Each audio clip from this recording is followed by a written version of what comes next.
Gloria po pala. Good morning din. Oy, pero pagka sa loob ng eskwelahan, ha? Teacher G. Okay po. Ang gaganda po pala ng mga talents nyo. Nakikita ko lahat sa FB. Buti po napapagsabay nyo yung pagiging talent manager tsaka pagiging music teacher. Ganun talaga, mahirap ang buhay, kailangan rumakit. Pero passion ko talaga ang musika. Anak mo ba yung gagraduate? Opo mamaya pa po sila akit ng stage kaya eto, bibili ko muna ng fishball. Alam nyo na, nagugutom na eh. Oh, bakit? Bakit? Uy! Bakit? Sa tuwing naririnig ko po kasi yung musikang yan, talaga po ako'y nahihiya. Iba talaga impact ng Marchang Pandangal.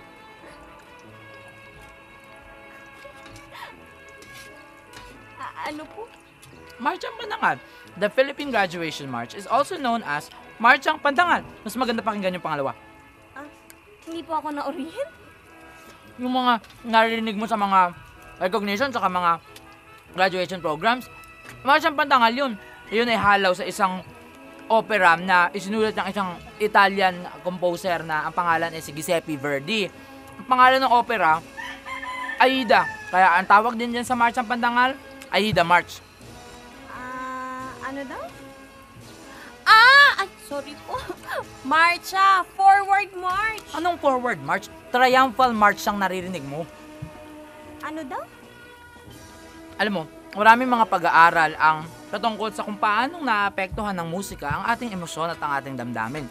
Tawag nila dyan perceptual illusion.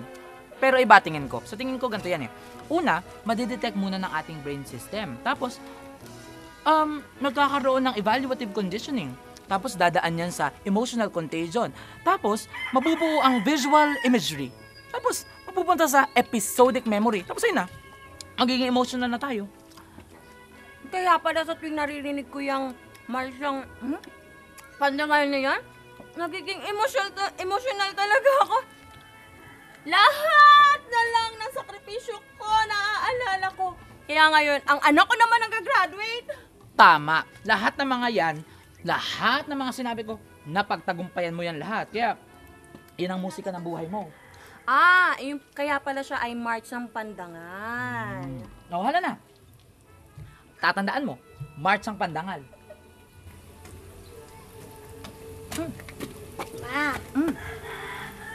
Teacher. Ano nga po? God bless you, Bunso. Tara na ma, yata tayo. Sunod na kami.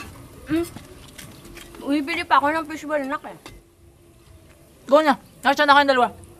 Pag-graduate na nga po ako ma, chismis pa po kayo Binibili nga kita ng fishball. Ma, tama na yan. Ma, tara na. Yan na yung graduation march. Correction! Marchang Pandangal.